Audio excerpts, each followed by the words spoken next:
É o seguinte. Vamos pensar num violão, ok? As cordas do violão, elas são, em geral, tocadas juntas. Você toca acordes, você faz coisas que envolvem harmonia. O seu cérebro, ele funciona com disparos neurais. Quando você olha populações de neurônios, essas populações, muito neurônio ao mesmo tempo, olha de longe os neurônios, você vê padrõezinhos elétricos. Em geral, eles funcionam como esses acordes. Então, ele está tudo junto, tá? E essa sinfonia equilibrada que faz o negócio funcionar direito. O que acontece?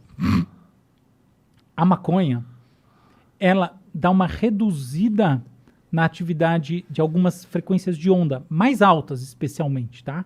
Na verdade, tem uns picos de onda que ela aumenta no momento que a pessoa fuma e depois decai. Mas o que importa é o seguinte, ela dá uma reduzida média.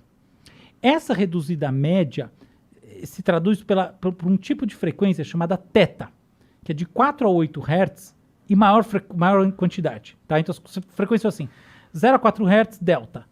4 a 8 Hz, θ. θ 8 a 12 Hz, alfa. 12 a 15 Hz, beta 1.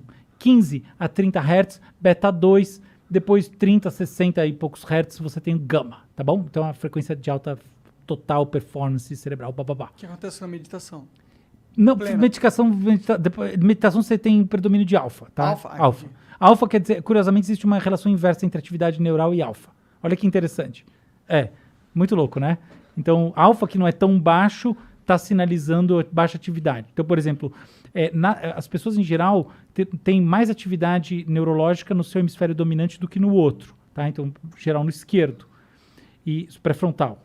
E significa que você tem mais alfa à direita. E uma assinatura neural da depressão, muitas vezes, é a simetria de alfa invertida. Então, você vai encontrar mais alfa no hemisfério esquerdo. Cansei de ver eletrocefalograma com essa inversão. Enfim, não importa, tá? O que importa é o seguinte. Você tem esse 4 a 8 Hz, tá? Que é essa onda θ, essa frequência, em maior quantidade quando você fuma. O que acontece? Quando você dorme, suas frequências, elas caem e você tem essa queda para θ, na entrada no sono, você tem uma fase do sono chamada hipnagógica, que você está entrando no sono, que você tem uma coisa que parece um delírio, e aí você entra no sono. E aí você entra em frequências que estão nessa faixa mais baixa, delta.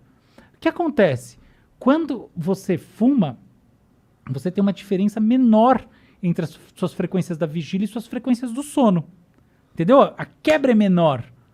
E a quebra menor vai se traduzir por menor atividade paradoxal, que é o sono REM, que é o sono dos sonhos, e você vai ter menos sonhos.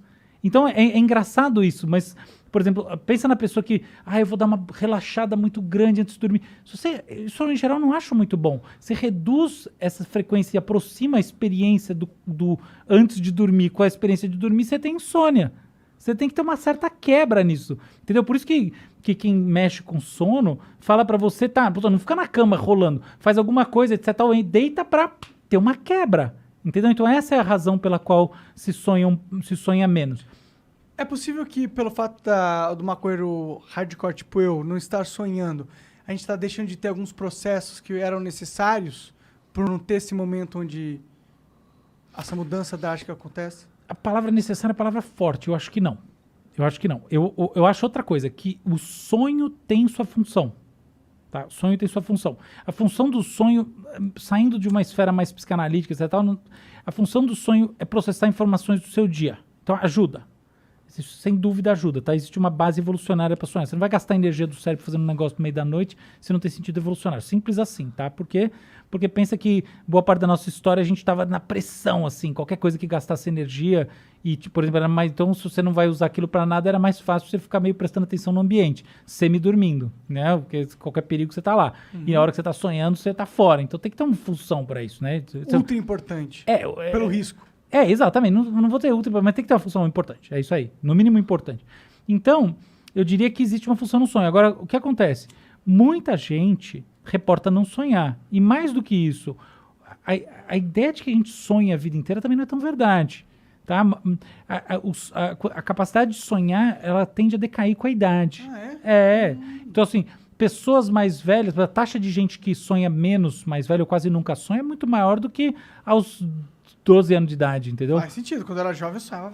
Entendeu o ponto? Então, mais ou menos, assim, é meio relativizável isso.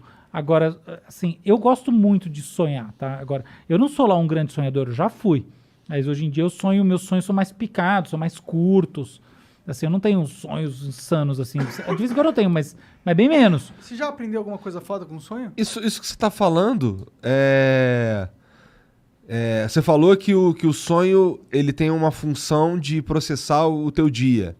Esse lance de sonhar menos é porque a gente processa cada vez menos coisa porque a gente já absorveu? Isso que você está falando é magnífico e toca no ponto animal, que é o seguinte. Quem nunca reparou quanto durava o dia na tua vida quando você tinha 7 anos de idade? Meu, você lembra? E o semestre?